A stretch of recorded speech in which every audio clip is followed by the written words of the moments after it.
Bonjour. Salut Ronnie. C'est parti. Les gars qui font semblant qu'ils ne se connaissent pas. Alors Donc qu'on on est explique là, ça. on est le 26 février à Tel Aviv. On enregistre notre premier épisode d'un podcast dont on n'a pas le nom, mais on pense qu'on va l'avoir en parlant. Et donc c'est l'histoire de deux Israéliens qui sont français. Ouais, deux franco-israéliens. Ouais. Deux franco-israéliens qui se rencontrent dans la rue et qui se disent franchement, faudrait qu'on fasse un podcast, comme tout le monde.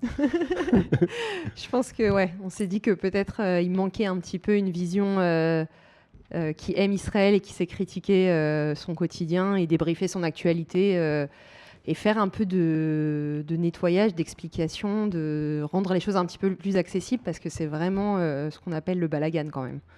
C'est quand même bien le bordel. J'avais pensé à Balagan comme nom. J'ai l'impression qu'il y en a déjà des... Il y en a déjà À mon avis. des Balagan. Vu l'état du pays. Balagan avec deux N-E à la française. Balagan. Possible. Et donc, alors l'idée, c'est de parler un peu d'Israël en français, aux Français, aux francophones, aux Juifs francophones, aux francophones du Gabon. Il y a des francophones au Gabon? Au Mali? Sûrement. Il y en a. Les gens qui s'intéresseraient un peu Israël. Il paraît qu'il y a un bon niveau de personnes qui regardent I24 depuis l'Afrique, parce que francophone. Donc, va savoir, peut-être qu'on va arriver nous aussi au Ghana ou au Sénégal. Déjà, il y a ma mère qui regarde, Bon. qui est pas du tout du Ghana, qui est en France. Alors, Mais ma mère, elle n'est pas israélienne. Enfin, elle est devenue israélienne, mais elle est française, tu vois, elle est française. Et donc, elle n'a pas vraiment vécu en Israël, elle a vécu quelques années dans les années 70, et donc elle ne connaît pas vraiment. Et donc, elle m'appelle à chaque fois. Elle est genre, j'ai lu ça, j'ai vu ça. Et donc, elle est très... elle regarde que I24, et c'est tout ce qu'elle sait d'Israël. Et je pense que toi et moi, pour avoir tenté l'expérience I24...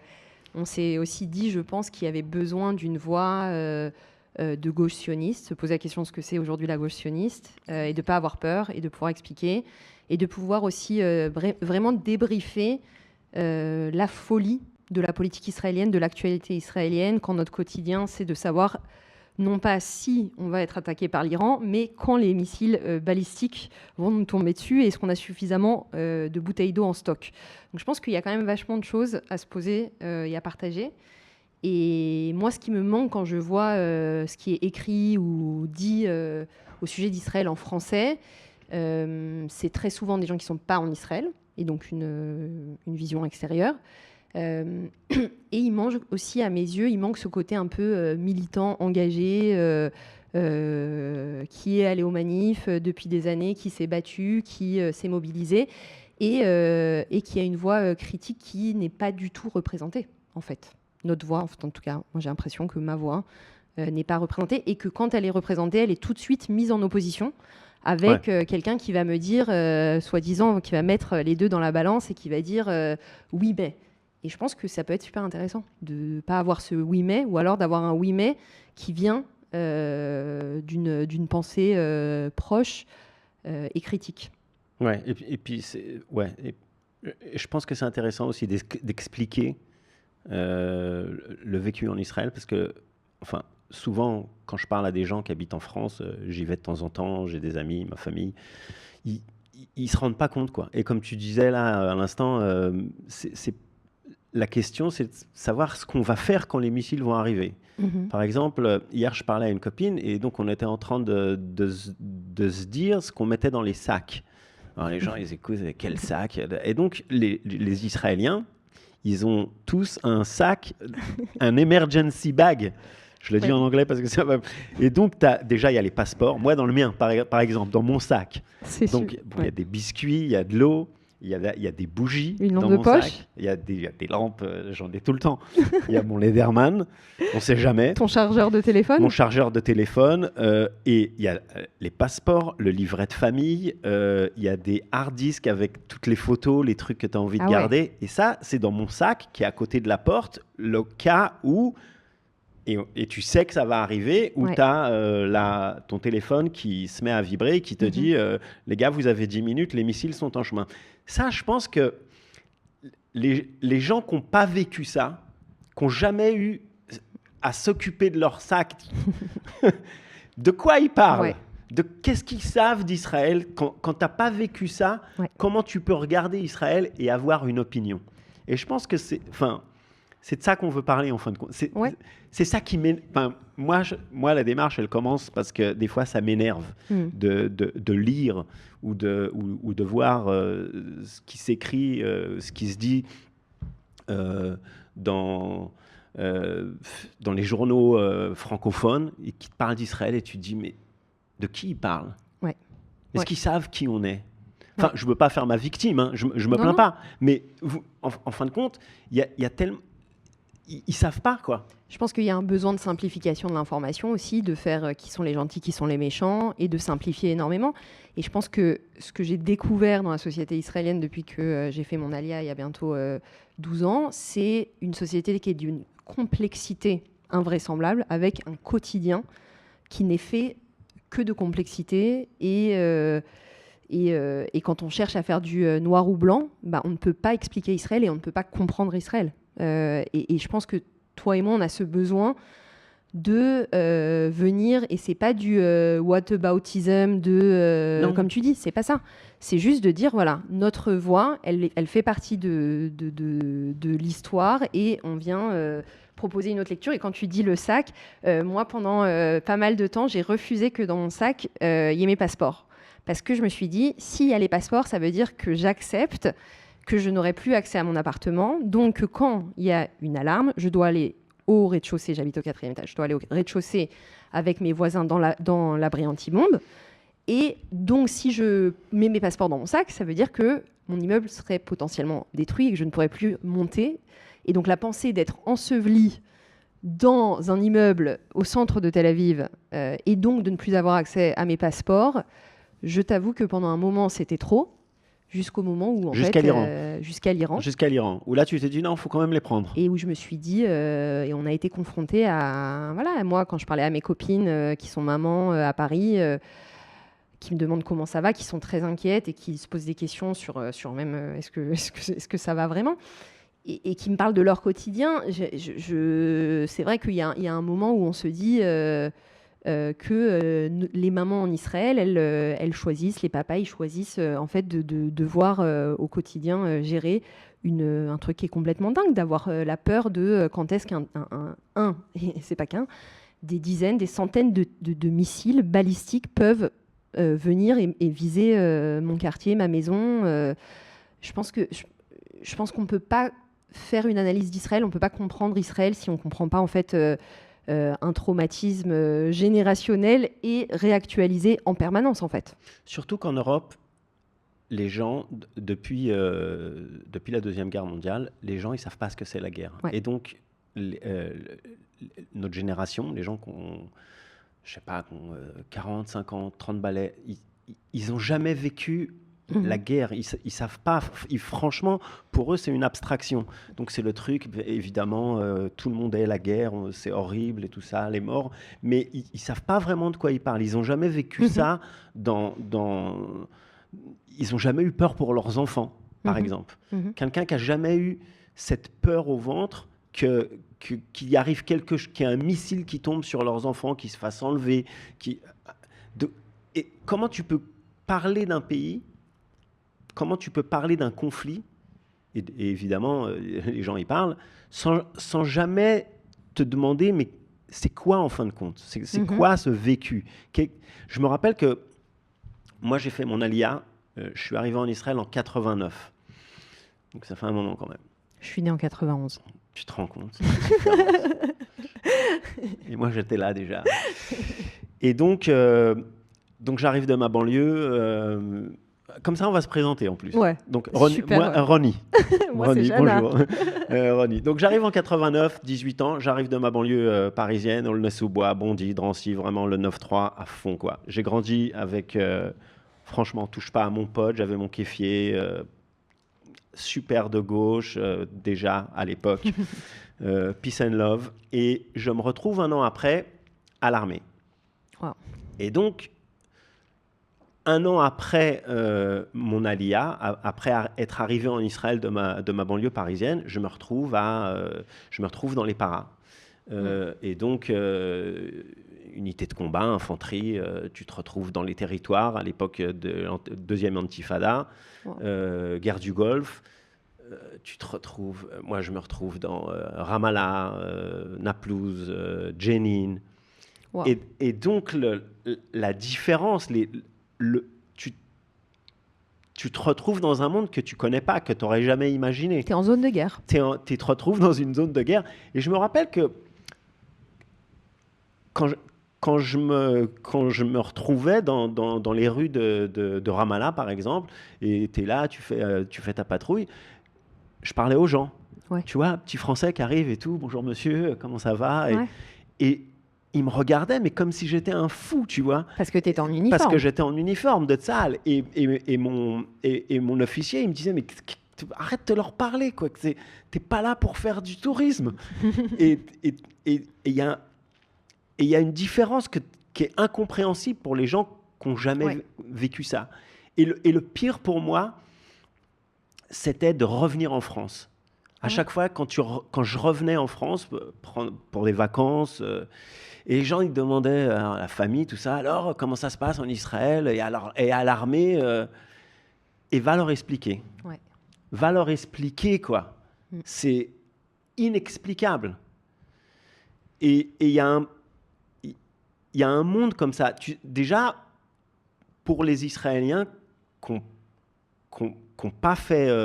qui ont fait l'armée, mais qui n'ont pas été, par exemple, dans des unités combattantes, qui n'ont pas été vraiment sur le terrain. Même eux, ils ne savent pas de quoi. Quand tu leur parles des territoires, ils sont là, ouais, les territoires et tout ça. Ils ne savent pas. Mm-hmm.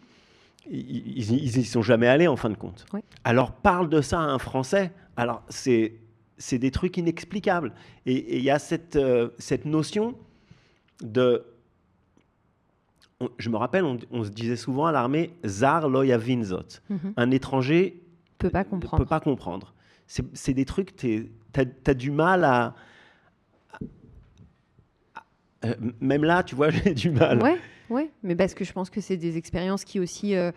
le fait de demander à quelqu'un qui a 18-20 ans d'expliquer cette expérience et ce gap, comme tu dis, et je veux dire, il y a quand même un contexte, une réalité, et là où tu as raison, et je le vis de façon très claire en Israël, c'est que aussi, quand on voit de l'extérieur les Français, ils voient Israël comme le conflit israélo-palestinien. Ouais. Et quand tu es en Israël, en fait, tu peux être extrêmement de gauche, extrêmement pacifiste et être impliqué pour même ces causes-là. Au quotidien, tout est fait pour que ce conflit, tu ne le vois pas. Je parle avant le 7 octobre. Ouais. Et du coup, même des gens de gauche à Tel Aviv, vraiment pacifistes contre la guerre, etc., quand tu leur demandes, mais si vous n'avez pas été combattant, vous y êtes allé, vous savez ce que c'est, vous avez déjà même rencontré...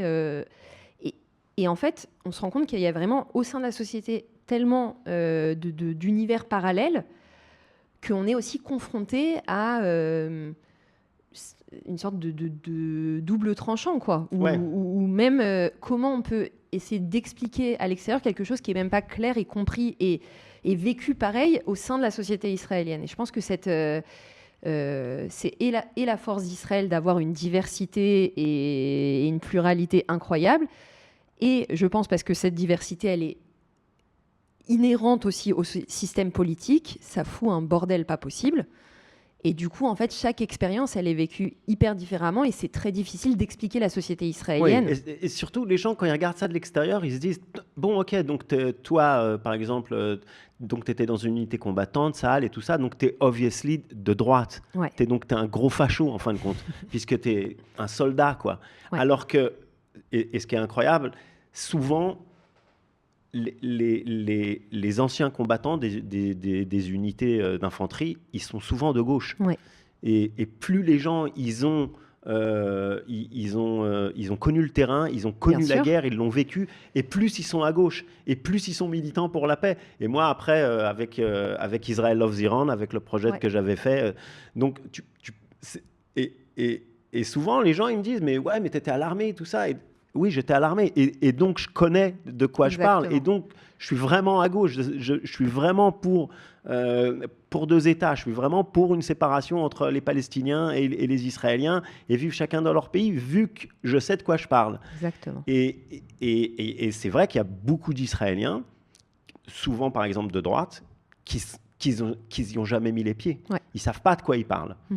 Et surtout les nouvelles générations qui, alors franchement, il y en a, ils ne savent même pas où ils habitent. Oui, tout à fait. Pas tous. Non, mais je pense que tu as tout à fait raison. Et quand on voit, je pensais à ce que tu disais là sur les gens de gauche, quand on voit les anciens premiers ministres d'Israël et les Rabin et compagnie, au final, et même dans la politique israélienne aujourd'hui, si on regarde Yair Golan, même Eisenkot, c'est quand même le centre-gauche. Et du coup, je pense qu'il y a clairement, comme tu dis, quand on a vécu ça, aussi c'est-à-dire c'est aussi une façon différente d'être de gauche et d'être pacifiste.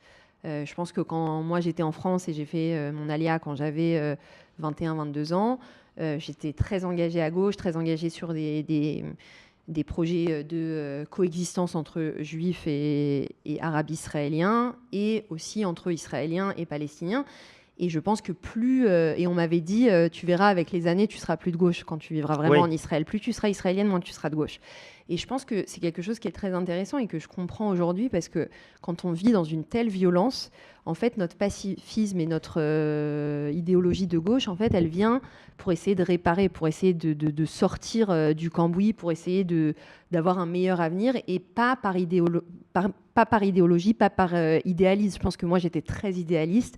J'ai grandi à la Shomer HaTzaïr. Je me suis tout de suite encartée au Meretz. Enfin, il y avait quelque chose comme ça de vraiment très idéaliste chez moi. Et je pense que mes convictions de gauche se sont renforcées en connaissant mieux le balagan israélien, et en comprenant effectivement que le seul moyen pour que Israël reste une démocratie, que ce soit un pays juif et que ce soit un pays en sécurité, le seul moyen, c'est de créer un État palestinien aux côtés d'Israël. C'est-à-dire, au-delà de mon idéologie qui m'a de toute façon amené à cette solution, je pense que le pragmatisme des Israéliens doit les apporter à surtout après le 7 octobre, à cette conclusion qu'il est essentiel d'avoir ce qu'on appelait, et je pense qu'aujourd'hui, et malheureusement porte pas vraiment un nom très sexy, mais la solution à 2 États. Et comme tu dis, je pense que plus on connaît la société israélienne et les dérives de la droite et de l'extrême droite et des gouvernements Netanyahou, plus, je pense, on est censé arriver à la conclusion qu'on ne peut pas continuer comme ça. Et souvent, les gens, ils font l'erreur de confondre la gauche. Quand ils disent « Ah, la gauche », alors leur référence est la gauche, on va dire en France, ou la gauche aux États-Unis, ou la gauche en Angleterre, bref, la gauche européenne, et confondre cette gauche-là avec la gauche israélienne qui n'ont aucun rapport. Rien à voir. Parce qu'en Israël, justement, tu peux être de gauche et être un ancien para. Alors qu'en France, ça va être plus compliqué généralement, j'imagine. Ouais. Enfin, il y a le côté patriote aussi. Voilà. Dis-toi, regarde, à ce niveau-là. Parce que tous les Israéliens, ils sont d'abord sionistes. Voilà. Et les gens, ils ne comprennent pas ça. Pour eux, t'es sioniste, donc t'es de droite. Parce qu'ils font l'amalgame sioniste, donc de droite, puisque la gauche, elle, est sioniste. Donc, tu peux. Alors que tous les Israéliens sont sionistes, vu qu'ils habitent en Israël, vu qu'ils sont là. Et qui sont prêts à... Enfin, la plupart. Ouais, parce que si tu regardes ce qui se passe avec les ultra-orthodoxes... Oui, d'accord. Ok, d'accord. Mais, et c'est bien ça le problème de la société israélienne. On va dire la majorité des gens qui habitent en Israël,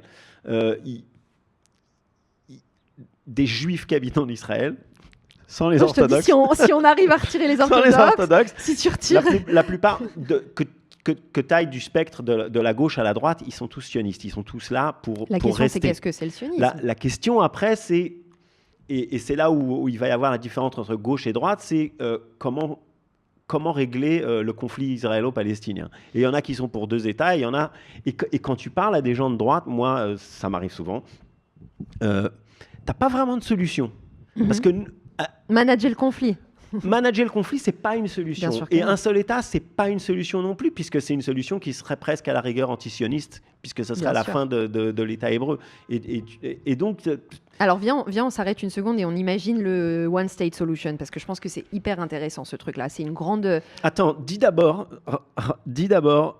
qui t'es. Parce que... Je m'appelle Chana. Ok. Nom, prénom, date de naissance. Chana Orlik, j'ai 35 ans. Je suis en Israël depuis bientôt 12 ans. J'ai fait ma licence en France et après je suis venue en Israël. J'ai fait ma licence en droit et sciences politiques à Assas et j'ai fait mon master à l'université de Tel Aviv en résolution de conflits et médiation. Et donc j'ai vraiment baigné dans ce truc de politique, droit, géopolitique et relations et gestion des conflits ou résolution des conflits. Je pense qu'une grosse partie de mon identité, c'est la Shomer Hatzair, un mouvement de gauche sioniste, un mouvement de jeunesse qui m'a vraiment formée idéologiquement à ce que c'est le judaïsme humaniste et le socialisme. Et je pense que ce mix avec une éducation à la française, donc j'ai quand même vécu en France jusqu'à mes 22 ans, donc ça m'a vraiment apporté une sorte d'identité qui aujourd'hui me permet d'avoir une lecture assez unique, je pense, sur la société israélienne, parce que depuis plusieurs années, je suis en politique. Je me suis présentée moi-même en tant que candidate au Meretz aux dernières élections. Et en fait, j'ai été dans le board aussi du parti. Meretz, c'est parti de gauche israélien, juif et arabe, qui malheureusement n'a pas réussi à convaincre suffisamment et à rentrer à la Knesset. Et depuis 5 ans, en fait, je travaille avec Yair Golan, donc aujourd'hui le leader du parti Les Démocrates, le parti de centre-gauche en Israël, et héros du 7 octobre, je crois que je peux le dire. Mais aujourd'hui, je suis surtout conseillère politique et je fais de la stratégie politique. Et du coup, je vais parler aujourd'hui et sur ce podcast en tant que Chana et pas en tant que... non, mais vas-y, parle en tant que ce que tu veux. Et pourquoi t'es venue? Et qu'est-ce qui t'a fait faire le voyage? Le voyage. Je pense qu'il y a plusieurs éléments. Il y avait un sentiment, je pense, en grandissant, qu'il y avait... que même si j'étais évidemment française, et d'ailleurs pas du tout israélienne, il n'y a personne de ma famille qui était israélien, je pense que j'avais quand même un sentiment d'être un peu le cul entre deux chaises, dans le sens où moi, étant de gauche... investi même au Parti socialiste en France, etc., quand j'étais jeune, il y avait un truc où j'avais l'impression de pouvoir parler d'Israël en tant que juive française et avec mes positions et mes idéologies. Et même quand je voulais pas me positionner sur Israël, en fait, le fait d'être juive faisait que j'étais une sorte de porte-parole, que je le veuille ou non. Et ça me mettait assez mal à l'aise parce que, en fait, c'est soit les Israéliens, soit les Juifs français, mais en tout cas, c'est pas un seul truc, quoi, une seule identité. Et donc j'étais assez dérangée par ça, et à la fois je voyais ce qui se passait en Israël et je me disais, mais en fait tout juif dans le monde entier a le droit d'être israélien et de faire partie de ce que j'appelle le plus grand projet du peuple juif, donc le plus grand projet de mon peuple. Je le vois, un pays en guerre, un pays tiraillé, donc on parle de 2011, 2012, 2013. Et je me dis, et c'est bien loin d'être tiraillé comme ça l'est aujourd'hui, je me dis, si j'ai envie d'être un acteur qui va travailler dans la politique, dans le changement, dans le militantisme, est-ce que j'ai vraiment envie de le faire en France, ou est-ce que mon combat est peut-être en Israël? Et en voyant des amis à moi de la Shomer qui avaient fait leur alia après le bac, en allant leur rendre visite, je me suis dit, en fait, il y a une liberté en Israël. Il y a un truc chez les Israéliens qui m'a convaincue. Donc je pense que peut-être qu'au début, c'était un truc identitaire, un truc de recherche de quelqu'un qui a 22 ans et qui veut tester. Et en fait, je pense que j'ai vraiment senti un sentiment de liberté, d'une société extrêmement flexible, où c'est pas métro, boulot, dodo, où c'est vraiment dans l'essence une société d'innovation, de réflexion, on ose s'engueuler et se dire les choses clairement. Et j'ai été séduite, je pense, par ce truc-là, et je me suis sentie comme adoptée. Encore là. Je suis encore là, et je pense qu'on a beaucoup de travail, et qu'Israël, sur les 12 ans où je suis là, s'est éloigné de façon dramatique. Tu t'éloignes du micro. Ok. C'est bon ? Non, c'est bon. Je pense qu'Israël s'est vraiment éloigné de l'idéal que j'en avais, ou je pense de ses valeurs, ou même de la déclaration d'indépendance, des valeurs qui sont censées être, vu qu'en Israël, il n'y a pas de constitution. Donc vraiment, qu'Israël s'est éloigné de son chemin et est en train de tourner à une démocratie illibérale au mieux et une dictature au pire. Donc je pense qu'il y a beaucoup de boulot et je me demande aujourd'hui comment on fait. Je pense qu'avant, c'était plus clair pour moi quel est mon rôle à jouer et pourquoi je veux être investi en politique. Et aujourd'hui, je pense qu'on a des très très très gros problèmes. Ok, alors, revenons sur le One State Solution. Ouais. Alors moi, je te dis comment je vois ça.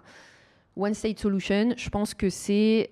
donc, si on regarde dans la politique israélienne, qui veut le One State ? Pour les gens qui nous écoutent, de quoi on parle ?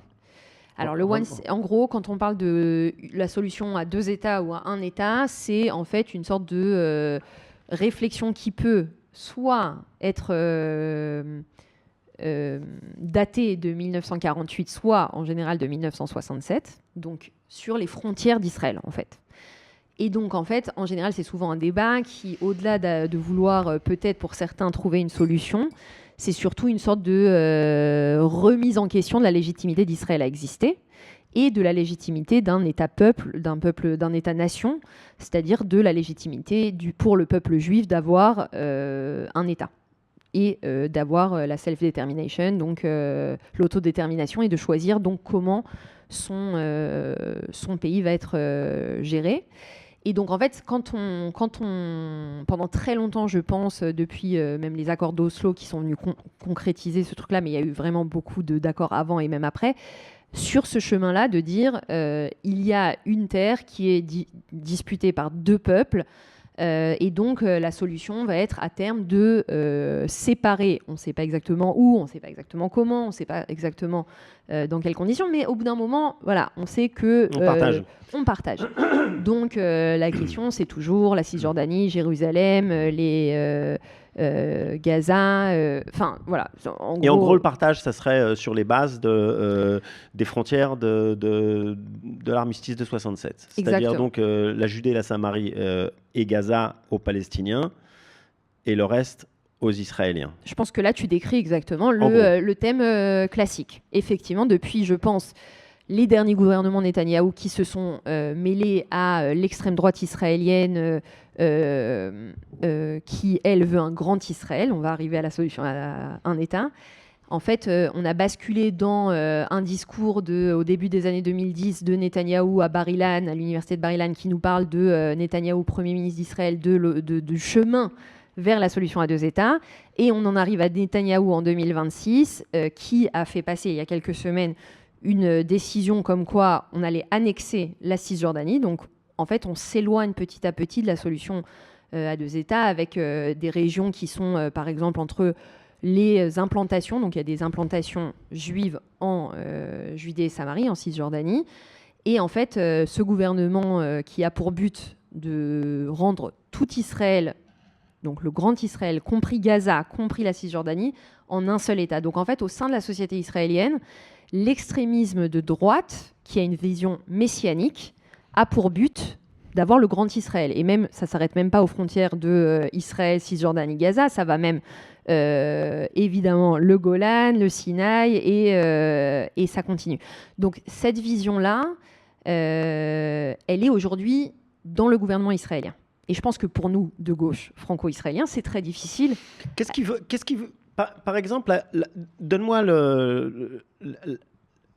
l'idée des 2 États de la gauche. Ils verraient ça comment, eux ? Un peu. Aujourd'hui, je pense que c'est... Ça serait quoi les frontières, en gros ? Les frontières, ce serait ce que tu as décrit, c'est-à-dire une partie de la Cisjordanie, une partie des implantations israéliennes qui seraient démantelées, avec des Israéliens donc, qui devraient libérer des terres pour construire l'État palestinien. Et donc, il y aurait une partie de la Cisjordanie qui serait sous l'autorité palestinienne. Il y en a une partie qui l'est déjà, mais en fait sous contrôle total de l'autorité palestinienne. À Gaza, et on s'en éloigne depuis le plan Trump et depuis le 7 octobre, une autorité palestinienne qui gérerait en fait de façon souveraine deux territoires avec un moyen de les relier. Il y en a qui parlent de ponts, il y en a qui parlent de tunnels. Enfin, je pense qu'on ne va pas rentrer dans les détails de la solution, mais en gros, l'idée, ce serait que la Palestine, l'État de Palestine, c'est en fait deux parties qui sont une partie en Cisjordanie, à côté d'Israël, une partie à Gaza. Le plan de Trump d'il y a quelques années avait même parlé d'une extension de Gaza le long de l'Égypte, de la frontière égyptienne au sud. Tout ça avec la capitale Jérusalem divisée, donc ça c'est aussi un sujet de conflit énorme parce que les plans Trump, qui sont peut-être les derniers plans qui ont été proposés, au final, ils ne proposent pas que la capitale de l'État de Palestine soit à Jérusalem. Ils proposent une ville en dehors de Jérusalem. Et donc forcément que les Palestiniens n'accepteront pas ça. Donc je pense qu'on pourra faire un autre épisode sur la résolution du conflit, mais je pense que ce qui est super important, c'est de se dire qu'aujourd'hui, la voie de gauche sécuritaire en Israël, elle dit une chose, il faut se séparer les Palestiniens des Israéliens. Évidemment, quand on dit séparer les Palestiniens, on ne parle pas des Arabes israéliens qui se considèrent pour une grande partie comme Palestiniens, c'est-à-dire faisant partie du peuple palestinien, mais ayant une citoyenneté israélienne. Donc cela, évidemment, en tant que citoyen israélien... Je vais me mettre à droite 5 minutes. Vas-y. Et je vais te demander, alors, par exemple, si je suis palestinien qui vit en Israël, je peux rester en Israël. Oui. Si je suis israélien qui vit en Palestine, est-ce que je suis censé rentrer en Israël ou est-ce que je peux résider en Palestine après cette séparation? Je pense que c'est une super question parce qu'il y a beaucoup des personnes qui sont aujourd'hui, qui vivent dans les territoires, qui vivent dans les implantations. Pour eux, c'est plus important de rester sur la terre qu'ils considèrent sainte que de vivre, d'être rapatrié. À Haïfa ou à Tel Aviv. Ouais. Et donc, je pense que la question, c'est une question de résolution de conflit. C'est-à-dire, c'est une question de qu'est-ce qu'il va y avoir dans l'accord. Et c'est aussi un double élément, c'est est-ce que Israël, au niveau sécuritaire, laisserait des citoyens israéliens, au moins les premières années d'un accord de paix, est-ce que Israël laisserait la possibilité même à des citoyens israéliens, parce que imaginons que pas tous les Palestiniens seraient ravis par ça, et imaginons qu'ils décident de faire un 7 octobre sur les Israéliens qui seraient dans l'État, qui seraient des citoyens du coup palestiniens. Je pense que pour Israël, ce ne serait pas quelque chose d'envisageable en fait. Donc du coup, je ne pense pas tellement que Donc on a l'exemple du retrait unilatéral d'Israël de la bande de Gaza en 2005, où tous les Israéliens, toutes les implantations israéliennes ont été démantelées. Ils ont pris même, ils ont vidé les cimetières, ils ont laissé la terre. La terre. Je pense que la différence de ce qu'il faut surtout pas refaire pour ne pas retourner dans une situation comme aujourd'hui à Gaza, aussi bien pour les Israéliens que pour les Palestiniens, bien évidemment, c'est en fait ça a été un désengagement unilatéral. Qu'est-ce que ça veut dire? Ça veut dire que Ariel Sharon, l'ancien Premier ministre israélien, a d'ailleurs fait voter, je crois, si je ne me trompe pas, que Netanyahou a d'ailleurs voté pour le désengagement de Gaza.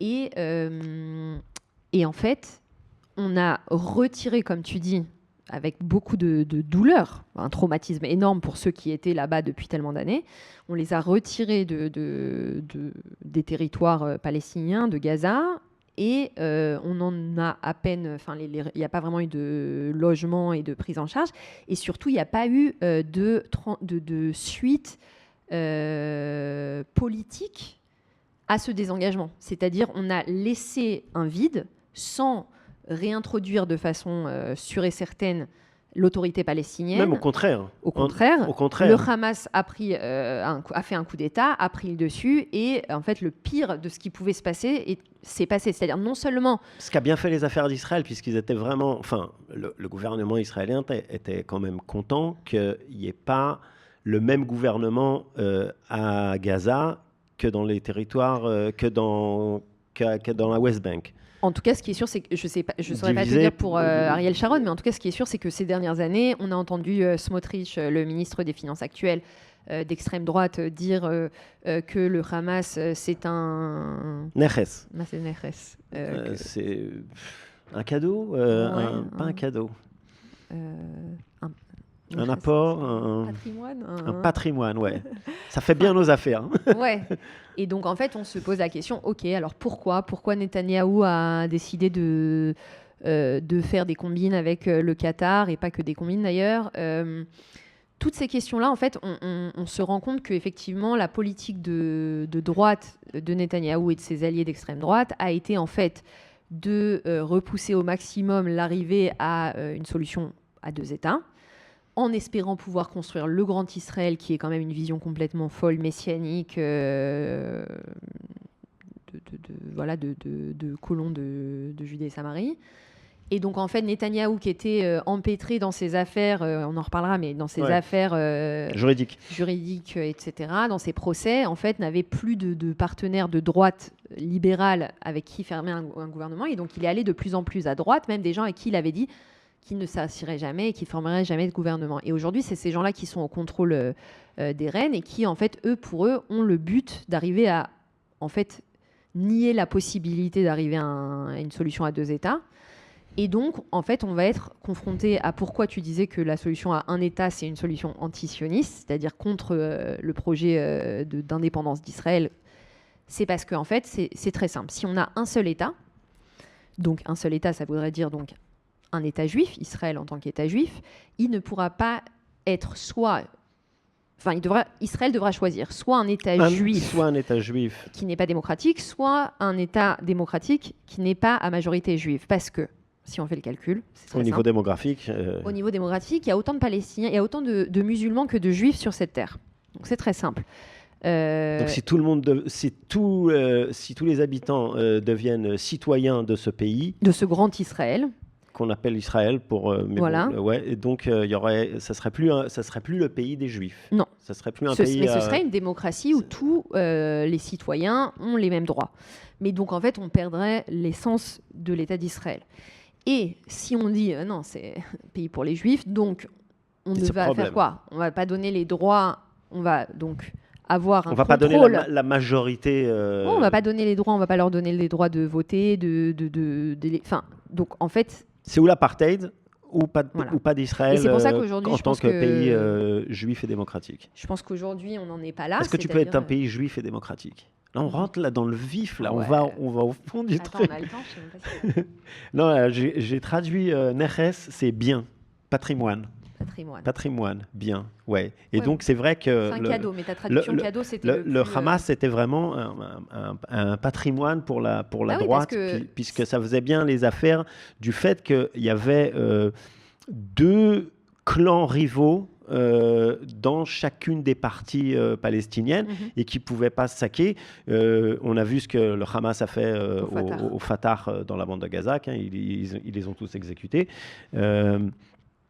Et donc, dans cette vision-là, oui, le Hamas, c'était mais ça va même plus loin. C'était un bien ou un patrimoine pour la droite, puisque ça séparait, ça empêchait les Palestiniens de se remettre d'accord et donc de déclarer leur indépendance et d'avoir leur pays et tout ça. Puisque tant qu'ils se tapent sur la gueule, nous, on était tranquilles. Tout à fait. Et je pense que ça va même plus loin que ça. C'est-à-dire que de dire, en fait, à partir du moment où on renforce, on donne une légitimité à l'autorité palestinienne de gouverner et Gaza et la Cisjordanie, en fait, on crée de facto une entité de gouvernement palestinien qui gère une entité qui est en fait un pays. Et donc... c'était impossible, ça, pour Netanyahou, qui avait besoin de l'extrême droite, moi, je pense Netanyahou n'a pas d'avis sur la question. On l'a entendu dire, ça fait 20 ans qu'il est Premier ministre, on l'a entendu dire à gauche, à droite, un État, 2 États, on l'a entendu tout dire. Donc, moi, je pense qu'il est complètement affaibli, géré pour rester au pouvoir par des mecs d'extrême droite, qui, pour eux, ont eux-mêmes, d'ailleurs, Smotrich, Ben Gvir, des ministres israéliens, pas servis dans l'armée, ou très peu, parce qu'ils ont été condamnés pour terrorisme juif, et des dizaines de crimes et de délits. Donc on est face à des soit criminels, soit délinquants au mieux, qui sont clairement racistes et qui ont un plan messianique en tête de rendre Israël un pays ils en ont rien à faire de la démocratie. Et je pense que c'est très dur à accepter, mais c'est ça. Et donc, ils ont leur vision. Pour eux, y a combien d'Israéliens, pour toi, combien ils sont dans le camp des deux États? Écoute, je sais pas. Moi, je reçois les newsletters de la Geneva Initiative, l'initiative de Genève, qui fait un baromètre dans la population israélienne et palestinienne. Effectivement, depuis le 7 octobre, c'est pas. Ça vole pas haut. Non, mais c'est toujours autour de 50%. Mais je pense que, tu vois, j'ai arrêté d'écouter trop ça parce que, en fait, je me suis rendu compte à quel point, en travaillant dans ce domaine-là, à quel point, en fait, il suffit de changer un petit peu les questions, la formulation, et tu obtiens une réponse différente. Et c'est assez triste à dire, mais malheureusement, c'est aussi comme ça. Et donc, en fait, j'ai fait le test. Quand tu fais un sondage où tu demandes êtes-vous pour la solution à deux États, pour la création d'un État palestinien aux côtés de l'État d'Israël, avec un État qui n'aurait pas d'armée, pas de possibilité d'attaque, seulement de défense par Israël, tu reçois un énorme nom de gens. on ne veut pas d'un État palestinien, après ce qu'ils nous ont fait le 7 octobre, après... Donc, tu formules ça comme, en fait, à l'ancienne, en quelque sorte. Tu formules ça à l'ancienne, la solution à deux États. Aujourd'hui, tu n'as pas de majorité. Maintenant, tu fais la même formulation. Encore une fois, c'est un test que j'ai fait avec plusieurs centaines de personnes pour un sondage. Tu formules ça en disant, est-ce que vous êtes pour une solution régionale qui permet à Israël d'être légitimé dans le monde, dans le Moyen-Orient, avec pour priorité une sécurité israélienne qui vient mettre fin au conflit, et à l'époque on avait demandé et qui ramène les otages à la maison, on était arrivé à plus de 80% de oui. C'est-à-dire que, et c'est la même chose, parce qu'une solution à deux États aujourd'hui c'est plus que c'était. Ça ne peut pas être hors d'un accord régional. C'est forcément un accord régional, et malheureusement, notre gouvernement nous amène à une situation où on est en dehors des accords avec l'Arabie Saoudite, on n'est pas décisionnaire de ce qui se passe à Gaza, au final. La Turquie et le Qatar sont en train de reconstruire Gaza. Netanyahou... Je n'ai pas encore vu les bulldozers. Hein. Enfin, je ne les vois pas beaucoup travailler. Non, moi, j'ai vu déjà j'ai vu une mosquée avec le drapeau turc. On commence par les choses essentielles. Ouais, et avec aussi bien sûr, aucun plan de déradicalisation, d'éducation pour la paix. Enfin, on est tellement loin de tout ça que parler de deux États, c'est-à-dire que moi j'ai arrêté de parler de solution à deux États parce que en fait c'est inaudible aujourd'hui. Et je pense que ça c'est quelque chose qu'en France ou même sur la scène internationale les gens ne comprennent pas. Qu'avec un tel traumatisme, c'est-à-dire depuis la création de l'État d'Israël jusqu'à aujourd'hui, le nombre de guerres et le nombre d'attaques, et Israël, je le répète, a quand même une armée de défense et non d'attaque, c'est-à-dire que toutes les guerres, c'est pas Israël qui les a débutées, et pour autant, avec un tel traumatisme, la société israélienne veut trouver une solution de sécurité. Et je pense que c'est ça le problème aujourd'hui, c'est qu'on ne sait plus, on n'entend plus, et on nous manipule, je pense aussi, parce qu'on a un gouvernement qui n'est pas tombé depuis le 7 octobre. Et ça, je pense que pour n'importe quelle personne sensée qui vit dans une démocratie normale, c'est quelque chose de... Même Smotrich lui-même, il y a une écoute de lui le 7 octobre au matin qui dit ils vont faire tomber le gouvernement et ils auront bien raison. Et nous, on n'a pas réussi. Je ne sais même pas si on a essayé. Je pense que la plupart des... Je pense qu'on a vu quand même que la plupart des leaders, on va dire, de l'opposition, je ne sais pas, Yair Lapid, on ne l'a pas beaucoup vu le 7 octobre. C'est vrai qu'Yair Golan, bon, lui, il était sur le terrain, donc rien à reprocher. Il a fait le boulot. Je pense que rien que pour ça, il devrait être Premier ministre, personnellement, alors que j'ai des choses à lui reprocher. Mais bon, on va pas rentrer, on va pas rentrer tout de suite là-dedans. Mais rien que son héroïsme, on va dire du 7 octobre, c'est rien que ça. C'est oui, je voterai pour lui pour être Premier ministre. Mais je pense que moi, le 8 octobre, j'étais persuadé que Netanyahou allait être arrêté. Oui, j'étais persuadé. Je me suis dit, bon, déjà, premièrement, ils vont se faire arrêter parce que c'est tellement gros ce qui vient de se passer que c'est pas possible que ça passe comme ça, quoi. Et je pense que le Shin Bet, le Mossad, la police, je sais pas, ils vont interpeller ces gars-là, ils vont déjà les mettre en tôle et après on discutera. Et en fin de compte, et je pense que Netanyahou lui-même, il il faisait dans son froc. Ouais. Et les premières semaines, on ne l'a pas entendu. Il a disparu. Les premières heures, déjà, personne ne savait où il était. Le temps que tout le monde s'aperçoive de ce qui se passait, il était, mais il n'était pas là, quoi. Les seuls qui ont réagi, c'est la société civile. C'est des groupes comme Achim Laneshek, des gens privés, des Yair Golan, qui ont pris un fusil, qui ont été, et qui ont essayé déjà, il y a eu les premières semaines où c'était des combats. Donc, il fallait trouver les terroristes qui étaient encore cachés dans Israël et tout ça. Et le temps que le fog of war se dissipe, Netanyahou, il s'est dit, en fin de compte, il ne m'est rien arrivé. Ouais. Et donc, il est ressorti comme un joker de sa boîte et il est reparti comme si de rien n'était. Et personne ne s'est arrêté sur ce fait-là. Personne, dans l'opposition, a tout de suite dit, non, déjà, eux, il faut les mettre. Ouais. Tout le monde s'est focalisé sur les problèmes, sur les otages, sur la bande de Gaza, sur ce qui venait d'arriver. Et le temps qu'on commence à reparler de politique, c'était trop tard. Il avait, comme d'habitude, réussi à retourner le narratif. Et c'est lui la victime, on ne me l'a pas dit, je ne savais pas. Bref, des trucs incroyables. Ouais.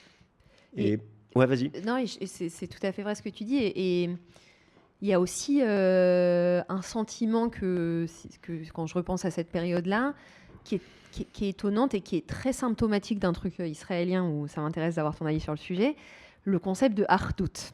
Donc Achdout, c'est ce truc d'unité, mais en hébreu, ça vient du mot ensemble. Du mot ensemble, il y a un truc comme ça de presque de fraternité, un petit peu. Ouais.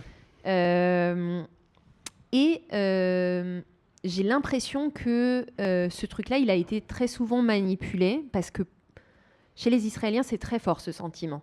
Quand je compare à quand j'ai vécu en France, j'ai l'impression que, et c'est normal, plus on a d'ennemis extérieurs et plus on se serre les coudes aussi. Il n'y a rien de tel qu'une bonne guerre pour...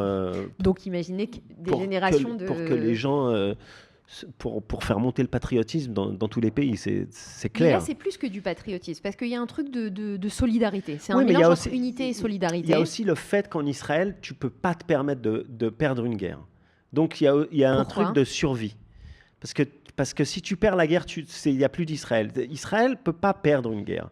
Israël est obligé de gagner toutes ces guerres. Ce n'est pas comme la France ou l'Angleterre ou l'Ukraine. Bon, ils perdent la guerre, il va y avoir des problèmes de territoire et tout ça, mais l'Ukraine existera toujours. Si Israël perd une guerre, il n'y a plus d'Israël. C'est-à-dire, c'est la fin d'Israël. Donc, quand il y a des moments comme ça de conflit, tous les Israéliens redeviennent avant tout des Israéliens. Il n'y a plus de gauche, il n'y a plus de droite, on est tous ensemble. Et ça fait bien franchement les affaires à Netanyahou, puisque voilà, Ardout, Beyachad Nenatzer, ensemble nous vaincrons. Le slogan, mais incroyable. Oui, parce que pour ceux qui le slogan incroyable du gouvernement israélien pendant la guerre, ensemble nous vaincrons, donc Beyachad Nenatzer, alors que tu as 20% de la politique israélienne, enfin, on va dire pas de l'opposition, mais de la coalition, qu'on ne voit pas leurs enfants à l'armée. Donc, c'est-à-dire pendant une guerre de survie d'Israël, tu as les ultra-orthodoxes qui font partie du gouvernement, qui sont 20% du gouvernement, je me trompe, peut-être un peu moins.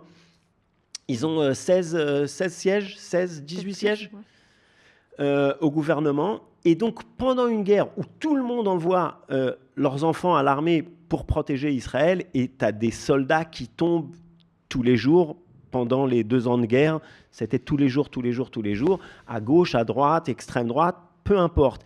Et les seuls qui n'envoient pas leurs enfants, parce qu'eux, ils préfèrent, je ne sais pas, c'est les ultra-orthodoxes. Et donc, ces gars-là, ils restent au gouvernement pendant la guerre. Et pire, ils restent au gouvernement, tu as Aryeh Deri qui est au conseil de guerre. Alors, Aryeh Deri, c'est le chef d'un parti d'ultra-orthodoxes séfarades. Qui a même plus le droit d'être politicien. Oui, parce qu'il a été condamné Donc c'est un truc, mais c'est incroyable.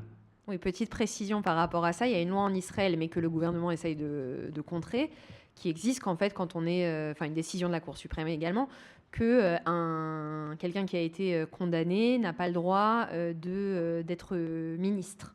C'est-à-dire, il a le droit d'être député, mais il n'a pas le droit d'être ministre. C'est pour ça que le cas de Netanyahou est très particulier, parce qu'il est en procès. Enfin bref. Donc du coup, on se retrouve avec ce mec-là qui est donc qui a été jugé, condamné, qui est donc chef d'un parti. Et une des clauses de sa condamnation, c'est qu'il ne revienne pas en politique. C'était ou ça, ou la prison.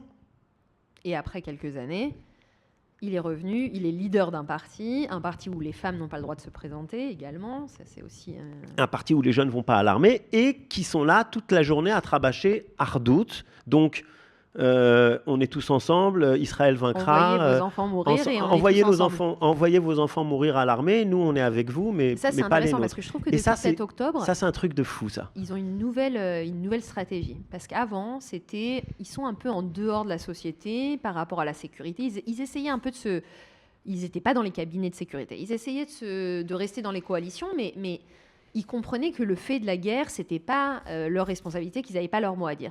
Et j'ai l'impression que depuis le 7 octobre, ce qui a vraiment changé, c'est un nouveau narratif, je ne sais pas si tu as vu, enfin si tu as forcément vu, on sert à la sécurité d'Israël parce que sans nos prières, Israël aurait déjà été anéanti. N'existerait pas. C'est-à-dire, ils sont venus, moi je trouve ils nous ont fait du bibisme, c'est-à-dire c'est brillant. Ils nous ont fait un nouveau narratif politique où non seulement ils ont plus honte en fait, ils se cachent plus, ils se mettent plus de côté pour nous dire non mais c'est votre histoire, nous on s'occupe pas de la guerre, nous on prie. Maintenant ils viennent nous convaincre que leur fils qui a 20 ans et qui au lieu d'être combattant parce qu'il est en pleine santé et qui va pouvoir aider, ils font le parallèle. Il va aller prier. Et donc, c'est pareil. Et donc, on va envoyer nos frères qui ont 45, 50 ans, qui ont des enfants, qui ont un business et tout. Ces mecs-là, ils vont devoir aller en réserve pour aller se battre au front, quitter leur vie, quitter leur famille, se mettre en danger et perdre leur vie, certains, pour que les mecs de 18 ans aient un privilège et que, alors qu'ils sont juifs, et être en fait comme une sorte de noblesse qui a un privilège de ne pas se battre, de ne pas et de prier. J'espère que tu leur dis merci d'ailleurs. Tous les jours, le matin quand je me lève, c'est pour toi. Je leur dis merci. Grâce à eux, on a d'hommes de fer, eux, Iron Bean. Grâce à eux, on a Bibi au pouvoir en tout cas. Tsahal, c'est grâce à eux. En fin de compte, si on arrive à se défendre, c'est grâce à eux. Et aujourd'hui, on est avec un des gouvernements les plus stables qu'on ait connu. Ils ont une très large majorité. Ils ont, je pense, en commun le fait d'être une énorme partie corrompue et de s'accrocher à leur siège comme... Très opportunistes tous. Ils sont tous d'accord pour rester au pouvoir tant qu'ils se donnent ce qu'ils se demandent. Et moi, je me demande pourquoi il n'y a pas une voix aussi de droite, tu vois, qui s'élève vraiment et qui dit... Not in our name, tu vois, genre. T'as un peu ça chez les colons ou chez comme ils s'appellent les datim tzionim. T'as un peu ça, ouais. parce que eux, par exemple, donc l'extrême droite à la Bennett ou même à la Smotrich, on va dire, pas lui personnellement, mais les gens qui sont derrière, ils vont à l'armée, eux.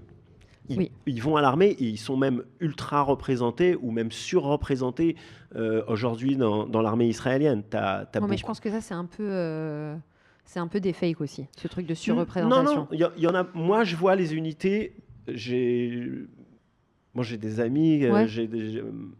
Non, c'est sûr qu'ils sont combattants et qu'ils vont à l'armée. Je vois les unités d'élite et tout ça. Il y a beaucoup de religieux, sionistes religieux, pas des orthodoxes. Mais il y en a beaucoup. Il y en a beaucoup plus qu'avant. Ouais. Et tu vois ça chez les officiers, et tu vois ça dans le Matkal, donc dans les officiers très haut gradés. C'est un peu comme on avait avant les kibbutznikim. Ouais. Qui étaient ultra ou surreprésentés dans les unités très combattantes, pilotes de chasse, unités d'élite et tout ça. Aujourd'hui, tu as beaucoup ça avec les mitnachlim. Ouais. Et eux, Et eux, quand même, ça passe pas sous leur nez, cette histoire des Haredim qui font pas l'armée. Parce que, évidemment... Bon, on les entend pas, quand même. Tu les entends pas sur Arutz Arba Esrei, tu les entends pas à la télé, mais quand tu parles avec des gens, ça, tu l'entends. Mais ils savent qu'ils sont obligés de se serrer les coudes, parce que s'ils commencent à... Parce que eux, comme ça, à la différence de la gauche, ils lavent pas leur linge sale en public. Et ce que la gauche, elle fait souvent, c'est qu'ils sont toujours là à être... faut être le plus propre, faut être le plus... des fois, il y a un manque de pragmatisme, je pense, dans la gauche, et ça tire dans le nagmash. Vas-y, explique, tire dans le nagmash. Franchement, c'est se tirer dans les jambes, non? C'est on se tire dans le... Ouais. Mais c'est se mettre un but, comment on dit? Un goal at me. Encore de l'hébreu. Il y aura aussi des cours d'hébreu dans ce podcast. Expression du quotidien intraduisible. Mais la gauche, elle s'auto-régule, elle flagelle, ils sont là à se battre les uns contre les autres, ils sont pas à 100%, donc je vote pas pour lui parce qu'il est pas à 100%, alors que la droite... Ils ferment, ils se bouchent le nez et ils vont et ils votent parce qu'ils savent que s'ils ne sont pas ensemble, ils perdent le gouvernement et ils préfèrent rester au gouvernement et avoir les privilèges qu'ils ont pour pouvoir justement arriver à leur état messianique, Grand Israël, tout ça, que perdre, parce qu'ils savent qu'ils n'ont pas les voix derrière. Les Smotrich et les Ben Gvir, ils sont pas beaucoup. Ils savent qu'ils sont obligés de faire un deal avec les orthodoxes. Ouais. Et d'ailleurs, c'est intéressant parce qu'à une époque, jusqu'à Rabin Pérez, les ultra-orthodoxes, en fait, étaient un peu électrons libres. C'est-à-dire, ils allaient, comme le système en fait, électoral israélien, c'est important de le préciser, c'est un système proportionnel. C'est-à-dire est poussé à l'extrême. Donc, c'est-à-dire que ça pousse en fait C'est-à-dire qu'avec 6 voix, tu peux être Premier ministre. Voilà. Naftali Bennett, it's for you. Et donc, en fait, c'est une sorte Enfin, c'est un truc totalement, moi, je trouve, destructeur de la politique israélienne, où en fait, on te pousse, du coup, vu que le système, il pousse à la proportionnelle, il pousse à des petits partis qui vont réussir à obtenir un seuil minimum de 4 mandats et qui vont faire en fait la tyrannie à des gros partis qui vont avoir besoin d'eux. Et c'est là l'exemple de Bennett qui avec 6 voix sur 120 a été voir un grand parti. Il leur a dit, moi je me mets avec vous, je rentre dans votre coalition. Sans moi, vous n'avez pas de coalition et donc vous n'êtes pas au gouvernement et donc il n'y a pas de gouvernement et donc c'est Bibi Netanyahu. Ouais. Mais si moi, vous prenez mes 6 voix, en contrepartie, vous me donnez le fait que c'est moi le Premier ministre. Voilà. Et donc on a un Premier ministre avec 6 sièges...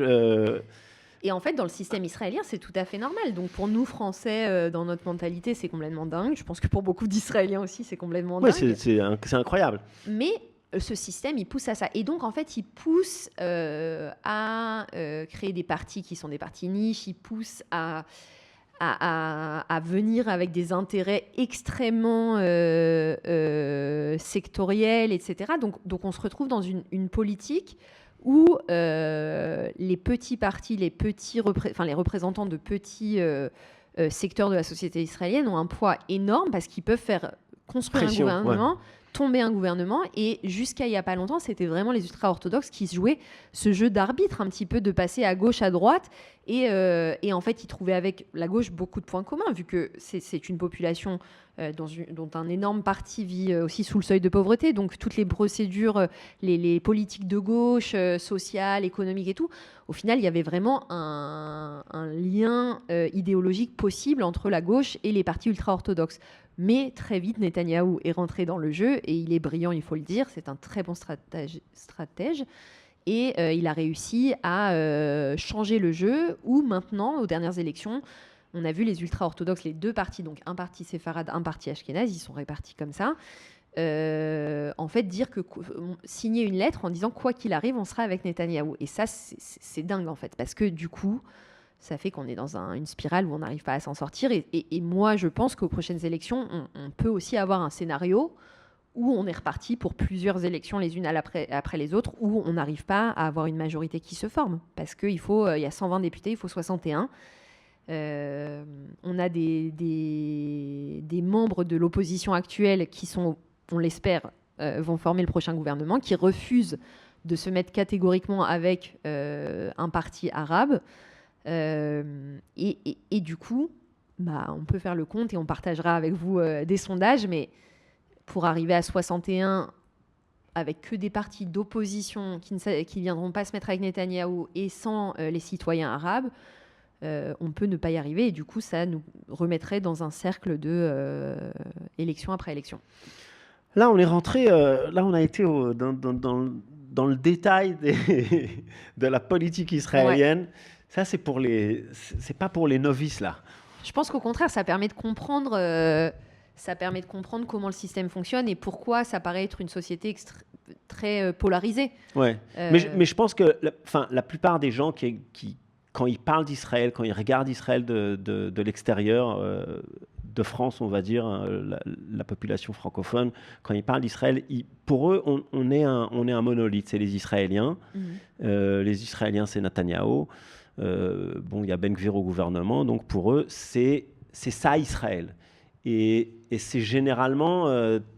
c'est la vision d'Israël, une espèce de monolithe, un truc comme ça où les Israéliens, ils ont fait ça.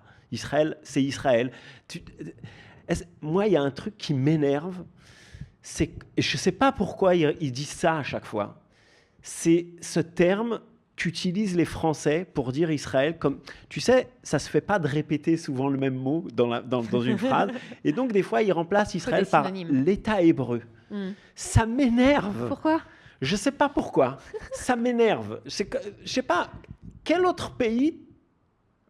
Donne-moi un autre exemple où, au lieu de dire, par exemple, les États-Unis ou l'Angleterre, tu dis, oui, l'État chrétien... Quoi ? Pourquoi l'État hébreu ? Enfin, oui, c'est l'État hébreu, mais... Ça m'énerve. Je vois ça.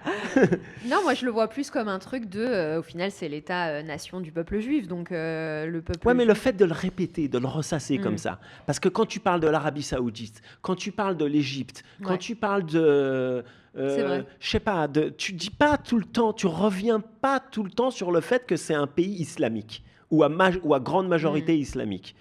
Tu le répètes pas dans chaque phrase. Okay. Alors qu'Israël, ça, oui. L'État hébreu, ça, t'as le droit. C'est pas t'as le droit, c'est courant. Je sais ce que tu veux dire, j'ai jamais pensé à ça comme ça. Moi, je me dis juste que c'est effectivement... Et c'est ça, Israël, c'est une vision de ce truc-là. Voilà, il n'y a pas les Israéliens, il y a pas, on n'a pas un vécu, on n'est pas de gauche ou de droite, on est tous des soldats déjà, on est tous des sionistes, on est tous des sales Israéliens, et on fait tous partie de l'État hébreu. Et évidemment qu'ils ne peuvent pas comprendre. Enfin, comment ils peuvent comprendre la réaction au 7 octobre s'ils n'ont pas vécu le 7 octobre ? Comment tu peux... Je reviens sur ce qu'on disait tout au début. Quelqu'un qui a grandi en France, qui a grandi en Espagne, qui n'a jamais connu la guerre. Je ne te parle pas de nos grands-parents ou à la rigueur de nos parents qui ont peut-être... des souvenirs de la Deuxième Guerre mondiale, peut-être, mais à part ça, qui a connu la guerre ? Quelle guerre ? Généralement, ceux qui ont connu la guerre, par exemple, quand tu as des gens qui arrivent d'Iran et qui sont en Europe, eux, ils te le disent directement. Ils te le disent, vous ne savez pas de quoi vous parlez, en fin de compte. Et comment ces gens-là, ils peuvent te parler de la réaction au 7 octobre des Israéliens sans savoir ce que c'est le 7 octobre, sans avoir vu les kibboutz brûlés, les gens massacrés, les corps à Reim dans le sable. Il y a une espèce de déconnexion et de toujours revenir sur l'État hébreu, Israël. Et je pense que si on revient sur l'introduction qu'on essaye de faire depuis 1 heure sur le podcast, moi, c'est ça qui... C'est de ça que... Enfin, c'est ça ma démarche, quoi. C'est essayer d'expliquer aux gens qui écouteraient ça, qui voudraient savoir ce que c'est Israël, c'est d'essayer d'expliquer le vécu des Israéliens. Pour pouvoir comprendre Israël, l'autre jour, j'écoutais un podcast, il y avait un mec, il s'appelait Dave Smith, je crois, un Américain. Et il parlait d'Israël, et il a commencé à parler du 7 octobre, c'était chez Joe Rogan ou quoi que ce soit.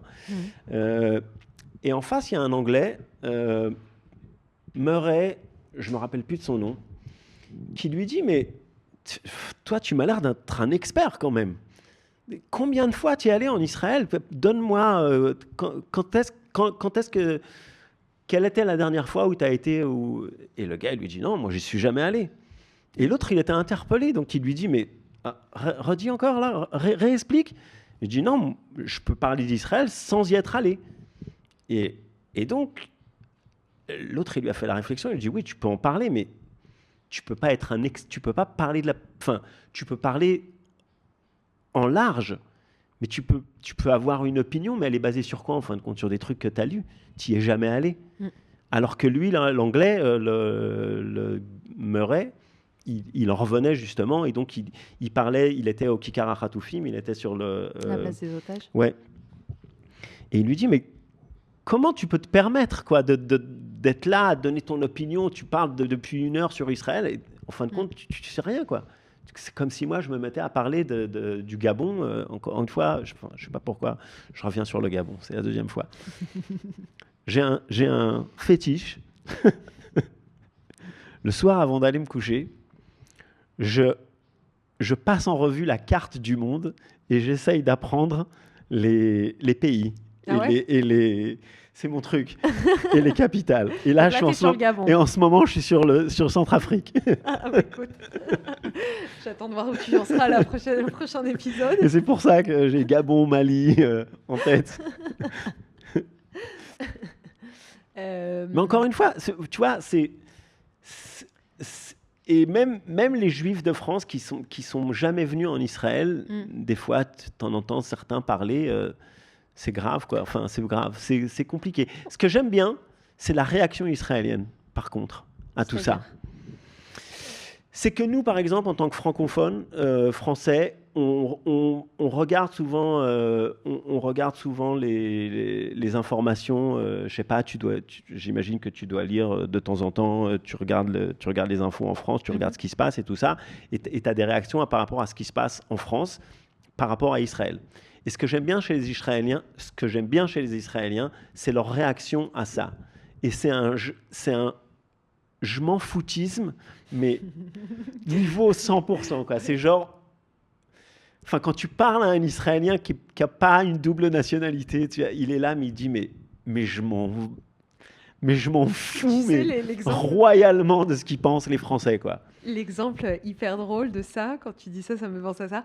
Quand il y a eu l'initiative de la France avec l'Arabie Saoudite pour la reconnaissance de l'État palestinien et tout. Exactement.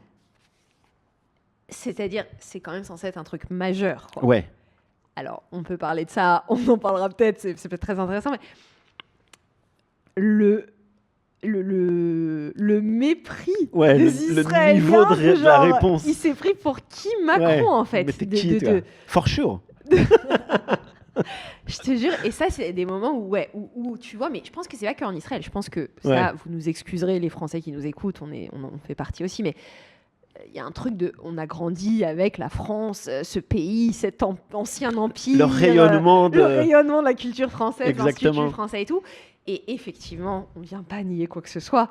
Mais je pense que les Israéliens qui viennent justement d'une culture qui est vachement plus proche des États-Unis ou historiquement de l'Angleterre, du mandat britannique, ils en ont pas grand-chose à faire de la France, quoi. Enfin, il faut le dire. Donc, je trouve qu'il y a des fois aussi... Surtout qu'elle a elle a vraiment le poids de la France dans ce qui se passe en ce moment au niveau international. Par exemple, tu regardes avec l'Ukraine... Non, et puis c'est aussi drôle de nous parler de colonialisme, non? Pour moi, ça me fait bien rire Encore une fois, moi qui adore les cartes et la cartographie, je suis un ouf de cartes. Okay. Tu vois, je te donne des secrets là que personne ne sait.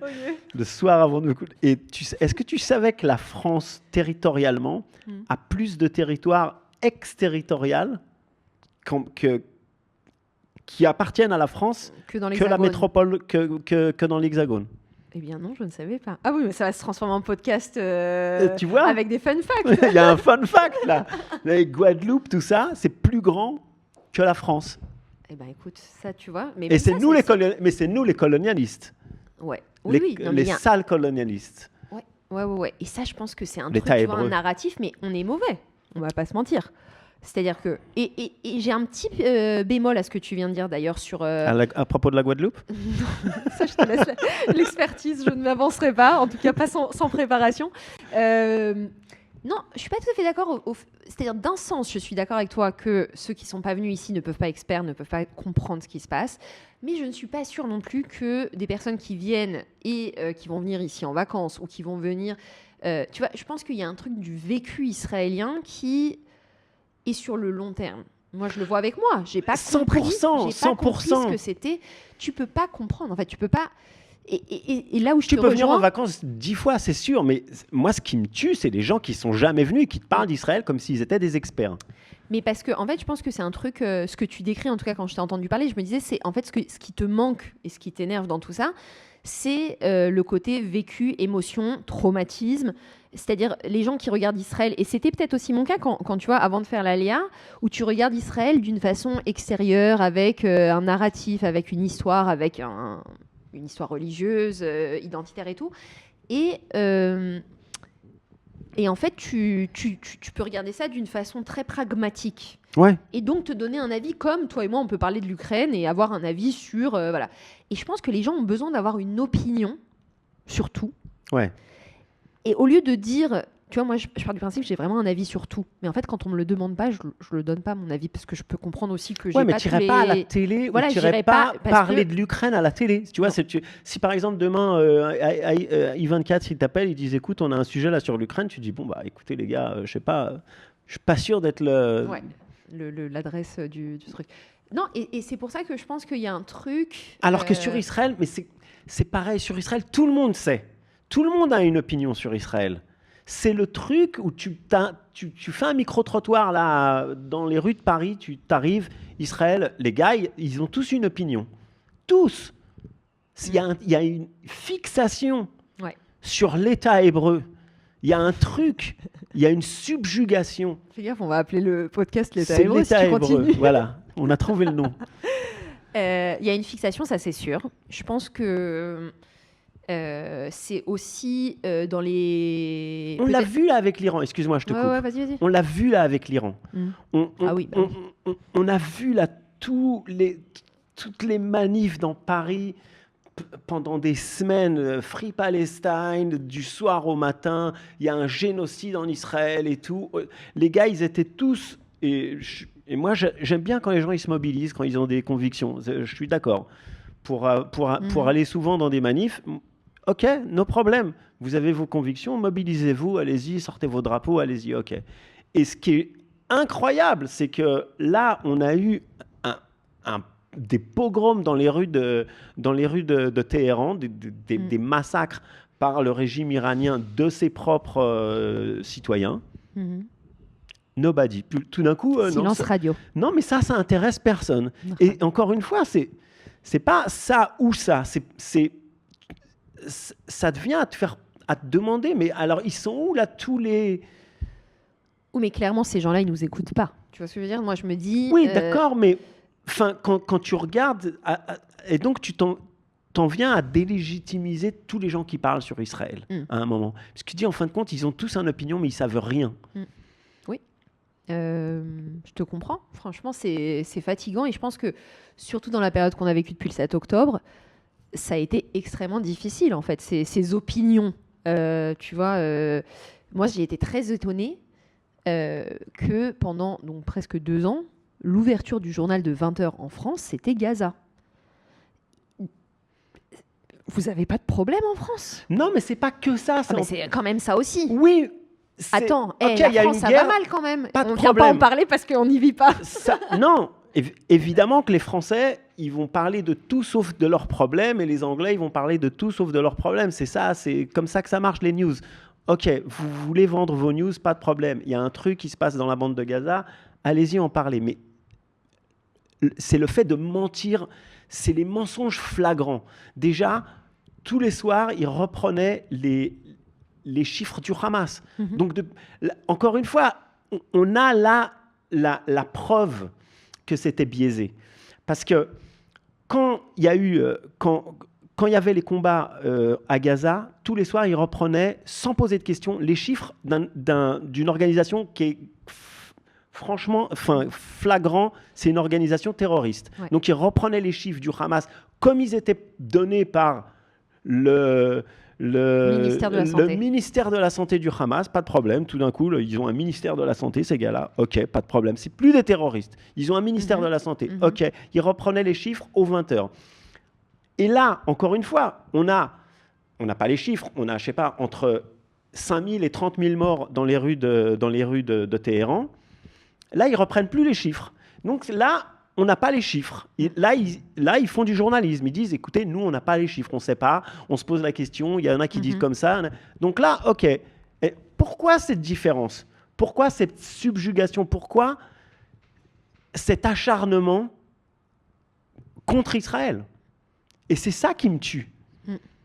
Et tu vois que c'est biaisé, puisque là, tu as un autre conflit, tu as un autre truc, tout d'un coup, là, on fait du journalisme. Là, on ne va pas reprendre comme ça les chiffres de n'importe qui. Non, on va vérifier. On va pas vous dire n'importe quoi. Ouais. Alors que là, tu te rappelles, avec la famine, ils ont posté, ils ont mis le soir aux 20h des photos d'enfants qui étaient soi-disant, qui étaient en train de mourir de faim, alors que c'était des enfants qui avaient des maladies dégénératives, des trucs. Ouais. Pas de problème. L'État hébreu. L'État hébreu, j'aime bien. Ah ouais, tu m'as... Faudra nous dire ce que vous en pensez, ceux qui nous écoutez, parce que là, franchement, je trouve que c'est intéressant de... Je comprends ta colère. Moi, je trouve que c'est de l'hypocrisie. C'est-à-dire, il y a du journalisme mal fait, mais pas tout le monde. Heureusement qu'il y a des voix qui nous sauvent, dont on est quand même...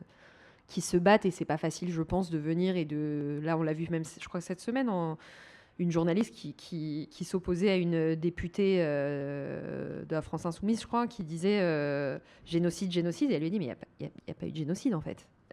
Donc, en fait, ce devoir journalistique, cette honnêteté intellectuelle, malgré, et savoir qu'ils vont s'en prendre plein la tête, parce que c'est dingue, en fait, ce niveau de... C'est-à-dire, moi, ça me rend folle, parce que j'ai envie de dire, ce conflit, il est tellement dur, il est tellement violent. Cette guerre, elle a été d'une horreur dès le 7 octobre à 6h du matin et jusqu'à la fin, d'une horreur. Et j'ai l'impression que ça nous pousse, même nous, le camp pacifiste en Israël, qui a dû prendre du temps aussi pour se remettre de ce traumatisme et de cette, tu vois, de reparler de paix, de reparler. En fait, j'ai l'impression que c'est en fait contre-productif, c'est hypocrite, je sais pas, il y a un truc qui me paraît vraiment très manipulé, c'est-à-dire on prend des gens qui ont je pense au final tu vois, je pense que la plupart des gens dans ces manifs, ils sont juste manipulés, en fait, ils ont vraiment vu des photos horribles d'enfants où si toi et moi, on connaissait rien, on savait rien, on vivait pas, peut-être que nous aussi on irait manifester. Mais pourquoi, encore une fois, moi ce qui me... c'est pourquoi cet acharnement contre Israël? Ok, il y a une guerre. Ok, il y a beaucoup de morts. La guerre, elle n'arrive pas par hasard. Ok, même toi et moi, on ne l'aime pas, le gouvernement de Netanyahou. Non, okay, mais ça va au-delà. Okay, mais pourquoi cet acharnement? Pourquoi mentir? Pourquoi, par exemple, se servir contre les Israéliens, contre les Juifs? Pourquoi se servir du mot génocide? C'est que t'imagines? Mais parce qu'il y a pas des par intérêts. Hasard. Mais bien sûr, il y a un espèce de, il y a une subjugation d'Israël qui est, moi je me rendais pas compte. Moi j'étais dans ma bulle, je me rendais pas compte. Et je pense que depuis le 7 octobre, tu vois les réactions tu vois ce qui s'est passé sur les campus aux États-Unis, tu vois les manifestations à Paris, à Londres, tu te dis, mais il y a une manipulation, il y a un truc. C'est pas, il n'y a pas ça pour l'Ukraine. Alors que c'est une guerre qui est là depuis 5 ans, il y a 1 million de morts, enfin, c'est un truc de fou. Il n'y a pas ça pour l'Iran, alors que c'est des malades mentaux qui tuent, enfin, tu vois, ils vont lyncher leurs propres citoyens. T'as pas ça pour le Yémen, pour le Soudan, t'as ça pour personne. C'est un truc, c'est réservé à l'État hébreu. Je reviens sur le terme. Ah ouais, heureusement que ça ne m'irrite pas comme toi, sinon moi, je deviendrais folle là. C'est parce que ça me rend fou. Mais je pense que la réponse, elle est très complexe et tout. Je pense qu'il y a, tu vois, même sur les réseaux sociaux qui sont utilisés au final, quand tu utilises TikTok sans modération, quand tu as des intérêts russes et chinois et qui sont liés à de l'islam radical, de l'islam politique, les proxys, nous on s'est fait. Je pense pas que les gens se rendent compte quand tu disais les gens se rendent compte. Je crois pas que les gens se rendent compte de ce qu'on a vécu le 7 octobre, non seulement le 7 octobre, mais tous les jours qui ont suivi, où on a attaqué de tous les fronts. Israël, c'est un tout petit pays. Je sais pas, je crois que vous vous rendez. La carte, faut regarder la carte. Faut regarder la carte. Mais tu nous fais une comparaison à l'Île-de-France, Israël, la Bretagne. Tu faudra que tu nous fasses une petite comparaison. Je crois que par exemple, rien que la Syrie, c'est 21 fois l'Israël. Ah ouais. L'Égypte, genre dans les 50. Algérie, c'est... Donc Israël, c'est autour de 10 millions d'habitants dans Israël. Et on s'est fait attaquer par jusqu'aux Houthis, les Houthis du Yémen. Et en fait, on s'est fait attaquer par tous les proxys de l'Iran, qui est donc le centre du terrorisme islamique mondial aujourd'hui, et qui a donc pour but d'exterminer Israël. Et d'ailleurs, ils le disent tous les matins, si je ne me trompe pas, à l'école, selon la loi en Iran, il faut détruire Israël, les sionistes et les États-Unis. Voilà, c'est ce qui est répété tous les matins. Donc, à partir de ce moment-là, où on a des influences en fait d'islam politique, le Hamas, comme tu disais, c'est... Moi, j'ai pensé depuis le 7 octobre qu'il fallait remplacer dans la tête des Français, de tout le monde, si vous voyez pas ce que c'est le Hamas et que vous avez l'impression que le Hamas, il construit des écoles et qu'il protège ses enfants, remplacez le mot Hamas par Al-Qaïda. Voilà, on va voir la même discussion. Donc maintenant, je vous invite. ISIS, Boko Haram, voilà. Choisissez. Ouais, État islamique. Vous choisissez. Et en fait, vous allez vous rendre compte que ce que vous dites, c'est dingue, en fait. Parce que le ministère de la Santé de l'État islamique... Enfin, il y a un moment où c'est complètement fou que même des journalistes... Que ça soit repris aux 20h. Voilà. Et du coup, je pense qu'on s'est sentis très isolés. On s'est senti, je pense aussi... Moi, trahi. Ouais. Moi, trahi. Par la France, trahi. Parce que, franchement, c'est incroyable. Tu dis, on est du côté des démocraties. On est comme tous les pays, on n'est pas 100%. Il y a des gros fachos en Israël, comme il y en a en France. Pas de problème. Mais, encore une fois, la France, l'Israël... pays démocratique, on a toujours été avec les démocraties. Et là, tu t'aperçois qu'en fin de compte, tu as tous ces pays européens qui ont tourné le dos à Israël et qui ont préféré prendre le parti du Hamas, clairement. Et je ne te parle pas des Palestiniens, je ne te parle pas des civils morts, je ne te parle pas du fait de dire que oui, il y a beaucoup de morts. Les premiers à regretter les morts palestiniens, c'est les Israéliens. Il y a plus de sociétés civiles pour la paix en Israël que dans tous les pays autour de nous réunis, et qui sont là à se battre Juste pour donner un exemple. Après, si tu veux, on s'arrête. Moi, dans ma famille, j'ai la sœur de ma femme, son mari, ses parents, ils ont été enlevés le 7 octobre. Donc, son père, c'est la famille Lifshitz. Donc, son père, il a été tué, il a été assassiné dans la bande de Gaza, 82 ans après s'être fait enlevée par le Hamas le matin du 7 octobre. La mère, elle a été enlevée, Yocheved, et ils l'ont rendue quelques jours plus tard. Ce type-là, Oded Lifshitz, plus à gauche que lui, il n'y a pas. C'est la gauche de l'extrême gauche. Ce gars-là, les dernières années de sa vie, il les a dédiées à aider des enfants palestiniens à venir être traités dans des hôpitaux israéliens. C'est-à-dire il y a des projets, encore une fois, de société civile pour la paix. Et il y a des projets comme les hôpitaux palestiniens, ils ne sont pas au top de la médecine internationale. Quand il y a des maladies très graves qui ne sont pas traitables dans la bande de Gaza, et ben, ce qu'ils font, c'est qu'il y a des Israéliens qui viennent les chercher et qui les emmènent à Tel Aviv. Ils sont traités à Tel Aviv, ils restent plusieurs jours, voire plusieurs mois, et ensuite ils sont ramenés. Et lui, il faisait partie de cette organisation-là. Donc, tous les jours, il emmenait des enfants, toutes les semaines, il s'occupait de... Ce gars-là, ils l'ont enlevé et ils l'ont assassiné.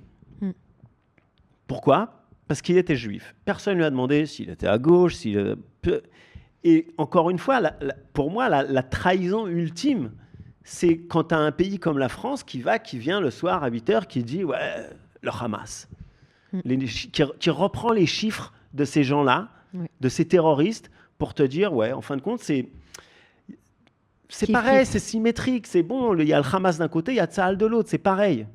Ouais. » C'est ça, moi, la trahison. Bah, je comprends. Franchement, Et c'est pour ça qu'on fait ce podcast. Et c'est pour ça qu'on fait ce podcast. Et je pense que c'est... Il y a aussi, je pense... C'est-à-dire, je suis contente qu'on puisse faire ça parce que je me dis qu'il y a aussi des gens qui cherchaient cette voie-là et qui ne l'ont pas forcément trouvée ou qui la cherchent encore, qui essayent de décrypter, qui essayent de comprendre, qui se disent bien que c'est pas possible qu'on... Enfin, moi, j'ai des amis en France qui me disent, en fait, on n'a pas les moyens de comprendre, on n'a pas les informations nécessaires. Donc, en fait, on préfère ne pas se positionner. Et je respecte ça énormément. Et je me dis qu'il y a ces gens-là qui se disent qu'ils ont besoin de savoir plus, qu'ils ont besoin d'entendre d'autres voix. Et j'espère qu'on va pouvoir alimenter, en tout cas, ces recherches, quoi, de gens qui veulent un peu entendre autre chose et avec notre identité qui est un peu... peut-être spécial, quoi, de franco-israéliens et de gens qui vivent ici depuis tellement d'années et qui peuvent partager aussi des coups de gueule comme on l'a fait, je pense. Ils s'en aperçoivent, les Israéliens, que tu es française ? Ouais, je pense l'accent quand même. Ouais. Moi, non. Non ? Ça y est, ça fait trop longtemps que tu es là. Moi, ça fait trop longtemps. Je pense que... Moi, c'est rare. Enfin, des fois, j'ai des mots qui... C'est vrai ? Mais bon, à la fois, ça fait combien de temps que tu es là, du coup ? Depuis 89, ça fait quand même 30 balais déjà. Un peu plus même. Des fois, il y a des mots, il y a des petits trucs qui reviennent, mais... Ouais. Non, moi, je pense que quand même, on le sait. Non, sinon, ils me demandaient est-ce que je suis belge, est-ce que je suis canadienne. Donc, des fois, apparemment, c'est pas clair, mon accent. Ouais. Mais tu te sens plus israélienne ou plus française ? Je sais pas. Hier soir, je donne des food carts après avoir été à Bamako. J'adore Google Maps. J'étais à Aulnay-sous-Bois. Là où j'habitais, et j'adore Google Maps. Et donc, je suis retourné avenue de la Pépinière où j'habitais, à Aulnay-sous-Bois, et j'ai regardé comme ça. Tu sais, tu as Google Maps, Google Street, quoi. Et tu as Google Street, et je regardais la maison où on habitait, la petite villa où on habitait dans les rues d'Aulnay-sous-Bois. Et j'ai l'impression que c'est une autre vie. Tu vois, quand je regarde, mais bon, moi, ça fait vraiment longtemps que je suis en Israël, et il y a franchement, j'ai l'impression d'avoir deux personnages, quoi. Il y a Ronnie le français, et il y a Ronnie l'israélien. Et c'est deux vies qui, des fois, elles se rencontrent, mais je me sens... Par exemple, quand je suis en France, là, j'ai été skier aux Arcs. Tu vas nous faire de la pub, bien Petit sûr. Français de merde qui va skier. Tu vas te mettre des gens à dos, fais gaffe. Je vous emmerde. Et donc, quand je suis en France, je suis français, tu vois. Je vais au Carrefour, je prends mon petit truc, je suis français, quoi. Je m'achète mon petit chavois, mon petit chavroux. Et quand je suis en Israël... Qui te coûte pas 37 shekels. Ouais. Et quand je suis en Israël, je suis israélien top. Ouais, mais parce que ça fait vraiment longtemps. Ouais. Moi, je pense que ça fait vraiment partie de mon identité et j'ai l'impression que plus on est dans cette crise démocratique, principalement depuis ces 3 dernières années, plus j'ai l'impression que ça renforce en fait ce décalage entre l'éducation démocratique que j'ai reçue, d'éducation civique, enfin de trucs qui pour moi sont ancrés en fait, tu vois, j'étais déléguée de mon lycée Buffon, quand il y avait la réforme des retraites, et ben on a fait un blocus, on a bloqué le lycée, enfin des trucs comme ça où à 16 ans, ça veut dire que j'avais tellement intégré le concept de citoyenneté que c'était évident qu'une une réforme des retraites, non seulement on avait un avis en tant que lycéen, mais en plus on avait un rôle à jouer.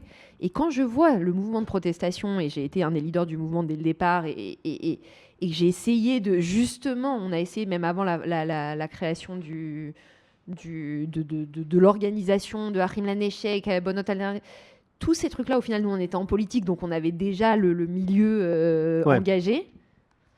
Bah, je me suis rendu compte qu'il y avait un énorme écart. Et ça, j'ai l'impression que ça renforce mon identité française. Parce que je me dis, on est connu dans le monde entier pour nos grèves et nos engagements sociaux. Et je pense que c'est quelque chose que je trouve très fort et très important et qui manque énormément à la société israélienne. Et donc, du coup, ça renforce chez moi ce... Surtout les jeunes. Ouais. Tu les vois jamais, tu les vois rarement dans la rue. Dans les manifs, c'est des gens qui ont la trentaine et plus. Mais je me dis, est-ce qu'en France, aujourd'hui, il y a des jeunes dans les manifs ? J'en sais rien. Tu vois ? J'ai l'impression que c'est une génération qui est sur TikTok. Ouais, je dis pas ça que en mépris. Je l'ai entendu dans ma voix qu'il y avait un peu de mépris. Ce n'est pas que du mépris. TikTok generation. Mais au final, tu vois, je pense que dans tous les pays, mais en tout cas en Israël, il y avait une étude comme quoi pratiquement la totalité des jeunes de moins de 25 ans ont leur contenu politique seulement sur Instagram et TikTok. Donc là, tu te dis... Ça pose des problèmes. Et ça nous amène aussi au sujet de l'éducation en Israël, où l'éducation civique est très faible, au final. Il n'y a pas non plus un sentiment de citoyenneté. Les gens, on leur demande, vous préférez Israël juif ou démocratique ? Enfin, pour eux, ça ne va pas ensemble. Alors que... Donc je pense qu'il y a quand même beaucoup de choses où je vois mon éducation française et mon identité française comme quelque chose qui me permet aussi de comprendre mieux la société israélienne, mais où je me sens aussi parfois très seule parce que... T'as un regard un peu extérieur, des fois. Ouais, tu vois, sur le fait qu'il n'y a pas de crèche subventionnée, que l'éducation gratuite, elle commence à quel âge ? À 3 ans et demi, 3 ans. Qu'il n'y a pas d'atelier après l'école, donc il n'y a pas de congé maths très long, il n'y a pas de congé pâtes. Je me dis, il y a quand même des éléments comme ça ancrés de droits sociaux y a des trucs, ça fait français, mal, quoi. Où je me dis, j'aimerais que les Israéliens comprennent à quel point on peut vivre mieux. Et j'aimerais que les Français comprennent à quel point ils devraient peut-être aussi moins se plaindre parce que c'est très très beau quand même ce qu'ils ont comme droit et comme aide et comme structure sociale en France. Enfin, c'est quand même dingue un pays qui fonctionne comme ça. Donc ça, je me sens enrichie de ça. C'est pas je me sens décalée à la société israélienne, j'ai l'impression que c'est un bagage en plus qui permet d'avoir une lecture autre. Ouais, je suis d'accord avec toi. Ça permet de regarder, de se mettre à côté et de regarder de ce qui se passe avec une analyse un peu extérieure de temps en temps. De pas avoir les pieds dans le houmous comme enfin tout le temps, de pas être dans le truc. Moi, c'était mon analyse tout le temps quand j'étais à l'armée, c'était de regarder ça avec mes yeux de français et de me dire mais c'est quoi ce bordel, quoi? Ils sont fous, qu'est-ce qu'ils font? Pourquoi on est là? Parce que des fois tu te retrouves dans des trucs, c'est quoi? Ouais. Et d'un autre côté, j'ai le truc inverse parfois quand je vais en France et tu vois, enfin sur des trucs bêtes, mais en Israël, les gens, que tu le veuilles ou pas, ils te disent ce qu'ils pensent et ils sont hyper, tu vois, c'est clair. Ils s'incluent dans ta vie et tout. Ouais. Et tu vois, j'ai vu en France plusieurs fois des trucs dans le métro ou en sortant d'un bus, une personne âgée, une femme avec un bébé et tout. Et en Israël, il n'y a pas une seconde où si tu as un problème où les gens viennent pas t'aider. En fait, ça paraît un peu idéaliste, un peu truc, mais en tout cas, moi, dans mon expérience, c'est pas une vérité absolue. Il y a quelques années, j'étais dans le métro. J'étais allé visiter ma sœur à Paris. J'étais sorti, j'étais allé faire un truc. Et je sais plus, j'étais Barbès. J'étais dans le métro. Et il y a un mec, on était dans l'escalateur, et il y a un mec qui va pour voler dans le sac d'une dame, d'une fille qui était... et je le vois. Et donc, je lui dis, qu'est-ce que tu fais? Et je l'interpelle direct, tu vois, genre à l'israélienne, quoi. Je réfléchis, tu vois, je réagis tout de suite, quoi. Je lui dis, qu'est-ce que tu fais et tout. Et donc, la fille, elle s'est retournée, elle a commencé à tirer son sac et tout. Le gars, il m'a envoyé une patate, on s'est retrouvés par terre. Ouais. Et je me suis retrouvé par terre en train de me battre avec un mec. Et après, il s'est barré en courant. Et la fille, elle s'est barrée. Elle a pris son sac, elle s'est barrée. Et je me suis retrouvé là avec mes 2 patates dans la tronche. Et donc, je rentre, j'arrive chez ma sœur. Et elle me regarde, elle me dit, mais qu'est-ce qui t'est arrivé et tout. Je dis, je me suis battu dans le métro. Elle me dit, mais d'où t'interviens? Qui t'es, toi, pour te... Tu vois, elle me dit, c'est pas à Tel Aviv, là. Wow, calme-toi. Ouais, et...